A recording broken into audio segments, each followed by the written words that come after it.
high school, teen sila doon. Di ba? How mature yung kanilang character? Kasi sabi mo hanggang college, di ba? How mature yung kanilang character? And syempre, parang meron din, parang may mature, ano na rin eh, scene na rin dun sa may section E, yung kissing scene nila. May aabangan din ba rito? Intimate scene nilang dalawa. I mean, kissing scene. Meron, syempre. Pero, yung circumstances surrounding those intimate scenes, yun ang kailangan nating abangan. Siguro, ang difference kasi nitong Minamahal kumpara sa Mutya ng Section E. Since yung Mutya, parang Wattpad adaptation siya. If you're a reader of Wattpad materials, kasi di ba, very larger than life,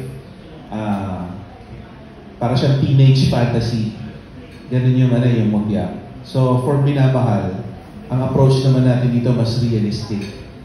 So, ano nga ba yung point ko? So, ang point ko lang is, although nandun pa rin yung romance, we are using a more realistic, mature point of view dito sa pelikula namin. Thank you, Direk.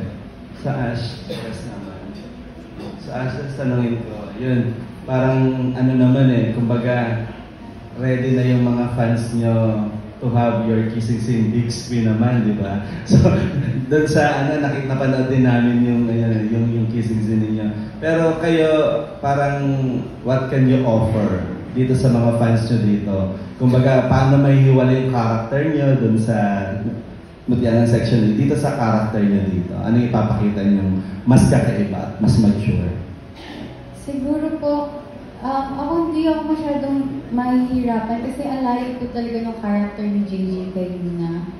And masasabi ko lang na ganun pa rin, ibibigay ko rin talaga yung best ko para maramdaman nila kung ano yung nararamdaman ng character. And makikita po agad nila kasi sobrang layo po talaga ng ugali ni Lina kay JJ. And ayun po.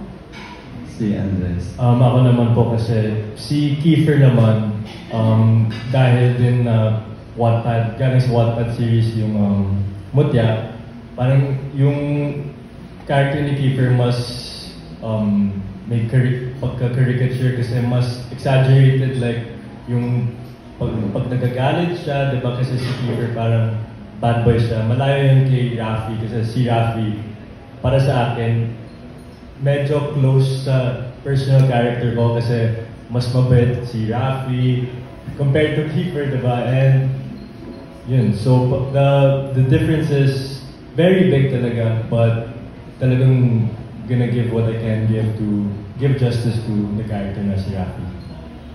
Thank you very much and congratulations. Thank you, Regine.